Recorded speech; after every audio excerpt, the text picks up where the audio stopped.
Bravery isn't always about strength. It's sometimes about kindness. In a quiet mountain town, where the snow fell heavier than usual one winter's night, a frail old lady with silver hair opened her doors to 15 rough-looking bikers, stranded in the storm. What happened next would astonish not just the town, but the world, and prove that humanity is stronger than prejudice. The night was a monster, a blizzard roaring down from the mountains with a fury no man could tame. Snowflakes, sharp as shards of glass, swirled in the air like ghosts, blinding everything in white. The highway was buried beneath a thickening blanket, and the world seemed to shrink to a few feet of visibility. Out of that swirling storm came the growl of engines, a defiance against the cold silence. 15 motorcycles, their headlights cutting through the curtain of snow, pushed forward one slow mile at a time. The men on them were hardened riders, their leather jackets stiff with frost, their breath freezing in the air as they battled the storm.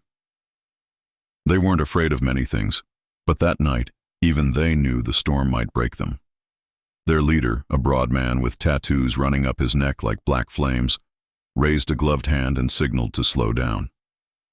The tires slipped dangerously on the ice, and they knew if they didn't find shelter soon, their engines would choke, and the riders themselves could freeze. The night offered no mercy, no diners with neon signs, no motels glowing warmly in the dark. Just endless white fields and biting wind.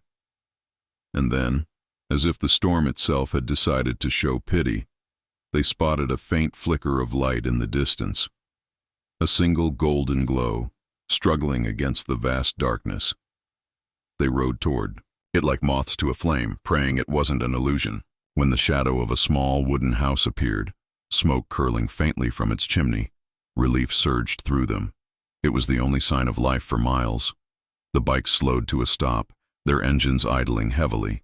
Snow clung to their boots and helmets as they climbed off, their bodies aching from the cold.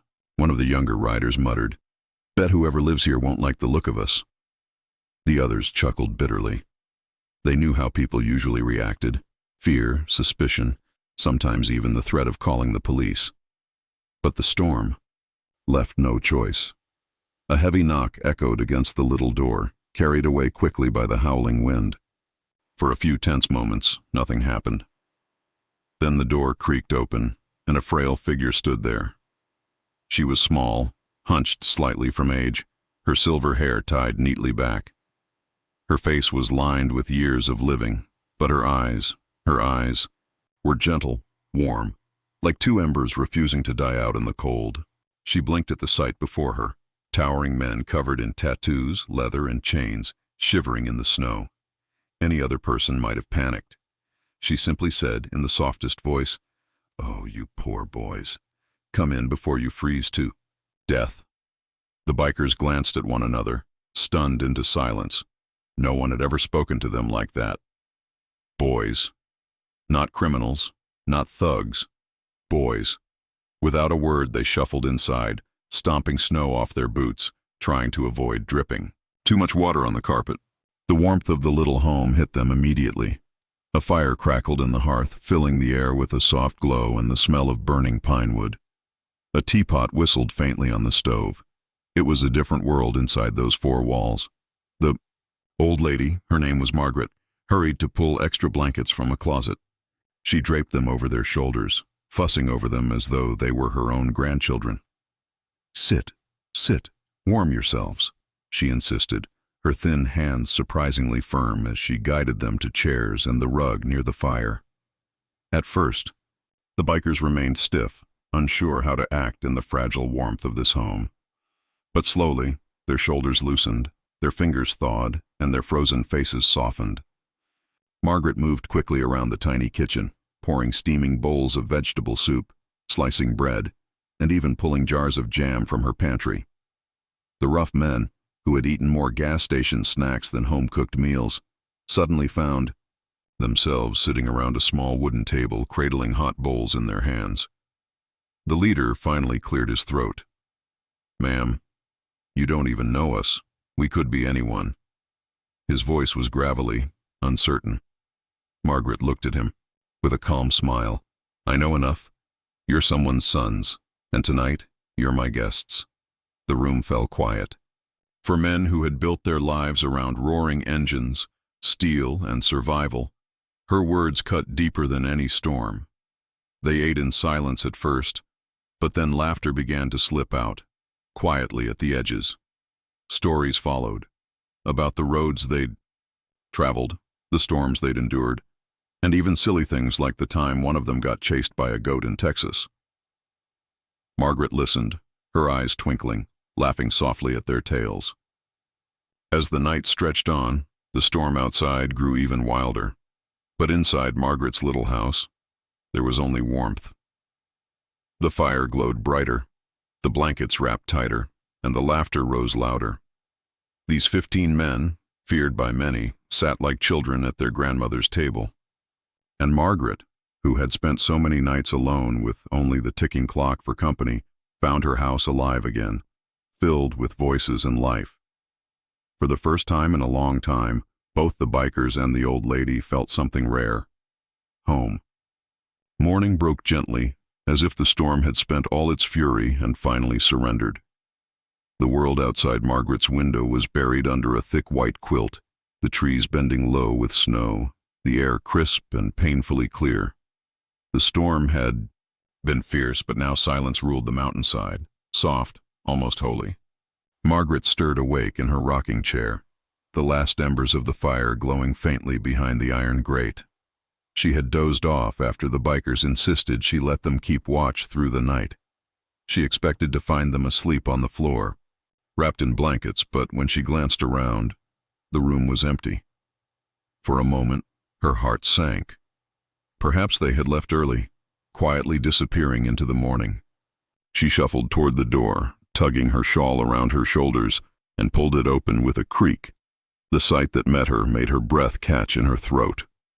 All 15 of the bikers were outside, not riding off into the distance as she had imagined, but working. 2 of them shoveled her walkway clear of snow, pushing aside the heavy drifts with strong, determined arms. Another group was stacking firewood in neat rows against the side of her home, bringing order where there had only been a messy pile. One man knelt at her porch, hammer in hand, fixing the creaky board that had troubled her for years. They moved, with quiet purpose, as if each task carried meaning far deeper than simple chores. The leader, Steele, as the others called him, noticed her standing in the doorway. He straightened, brushing snow from his gloves, and walked over slowly. In his rough hands, calloused from years of gripping handlebars and wrenches, he carried something small and delicate, a bouquet of wildflowers, half frozen yet stubbornly alive, wrapped in twine. He held it out awkwardly, as if embarrassed by his own tenderness. "These were the only ones we could find," he said, his gravelly voice softened by sincerity. "We wanted to thank you, ma'am. Nobody's ever treated us the way you did last night. Not like monsters. Not like trouble. Just like people." Margaret's lips trembled as she accepted the flowers, her eyes glistening with tears. "Oh, my dears," she whispered, her voice catching in her throat. "You're someone's sons, and to me that makes you family." Those words, spoken in her quiet, unwavering way, landed heavier than any sermon or lecture ever could. Steele lowered his head for a moment, and behind him, the others paused in their work. A silence fell over the group, not the silence of discomfort, but of respect.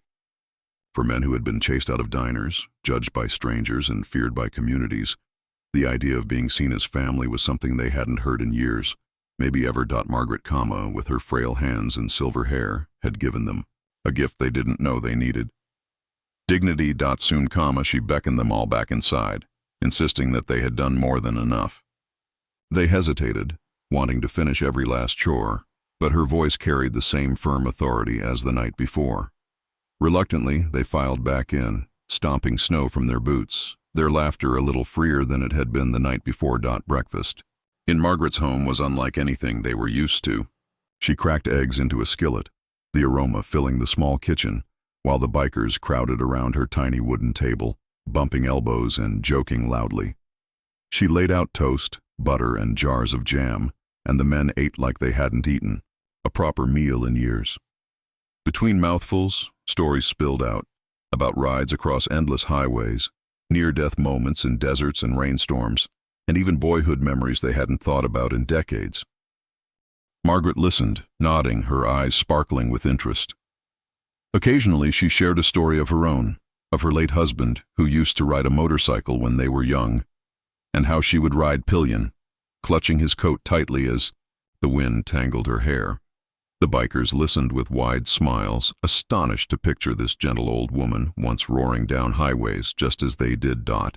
By the time the plates were scraped clean and the coffee pot emptied, the house was filled, with a warmth no storm could rival. The men leaned back in their chairs, content, almost boyish in their relaxation. Steele finally cleared his throat and spoke for them all. "Ma'am, you gave us more than shelter last night. You gave us something none of us are used to. Respect, home, we'll never forget it." Margaret patted his arm, her frail hand steady. "All I did was open my door. You boys did the rest. You made this house come alive again." There was a stillness after her words, the kind of stillness that comes when everyone realizes they've shared something sacred. None of them wanted to leave, but they knew they couldn't stay forever. The snow had cleared enough for safe travel, and the road called to them as it always did. But before leaving, they promised Margaret they would return. They swore that her kindness would not go unanswered. When the roar of their engines finally faded down the snowy road, Margaret stood on her porch with the wildflowers pressed to her chest, her eyes following the horizon. She didn't know then how far her kindness would ripple, or what kind of miracle it had set in motion. All she knew was that her little house, once silent and lonely, had been filled with life, and in their laughter, she had heard echoes of the love she thought she had lost forever. And so, with the morning sun glittering on the snow, Margaret whispered a simple prayer of gratitude. Somewhere deep in her heart, she knew the story wasn't over. The next morning dawned brighter than anyone could have imagined. The storm was gone, the sky washed clean, painted with streaks of pink and orange. The world outside Margaret's window shimmered with untouched snow, every tree glistening like crystal under the sun. She shuffled to the window with her cup of tea, expecting to see her small yard blanketed in silence. But as she parted the curtains, her hand trembled. She gasped so loudly that her cup nearly slipped from her fingers. Their comma stretching far beyond. Her little picket fence stood not 15 bikes, but an ocean of them, lined up perfectly, chrome gleaming in the sunlight, their engines humming in unison like a choir of thunder. She counted in disbelief, dozens, then dozens more, until it was clear. Nearly 100 motorcycles filled the quiet street. Men and women in leather jackets, boots, and helmets stood respectfully, their presence powerful yet strangely reverent. It was a sight so surreal that Margaret thought for a moment she might still be dreaming. She opened her front door slowly, stepping out onto the creaky porch. The cold bit at her face, but she barely noticed. One by one, helmets came off, revealing rugged faces, lined with scars and stories, and eyes glistening with something unexpected: gratitude. Steele, the leader of the original 15, stood front and center, his broad frame towering yet humble. He stepped forward and gestured toward the endless line of riders. "They came because of you," he said, his voice thick with emotion. "Word spread overnight about what you did. You opened your door when most people would have slammed it shut. You gave us warmth when the world thought we didn't deserve it. These are our brothers and sisters from across the state. They came here to honor you." Margaret's lips trembled, her eyes brimming with tears. "But I only did what anyone should do," she whispered. Steele shook his head firmly. "No, ma'am. People cross the street to avoid us. Diner doors close when we walk in. But you called us your boys. You saw family where everyone else saw trouble. That kind of heart changes things. It changes us." The crowd of bikers let out a low murmur of agreement. Some held out grocery bags filled with food, others carried bundles of firewood. A few had envelopes in their hands, filled with donations collected overnight, money for a new roof, for repairs, for whatever she might need. One woman stepped forward and laid a heavy leather jacket over Margaret's shoulders, the club's insignia stitched proudly across the back. "You're one of us now," she said softly. Tears slipped down Margaret's cheeks, but her smile shone brighter than the morning sun. She clutched the wildflowers Steele had given her the day before, pressing them close to her heart. The quiet little widow, who had spent so many nights alone in silence, now stood surrounded by a family bigger than she could have ever imagined. An army of riders who would protect her, honor her, and never let her be forgotten. The townsfolk began to gather at the edges of the street, their mouths hanging open.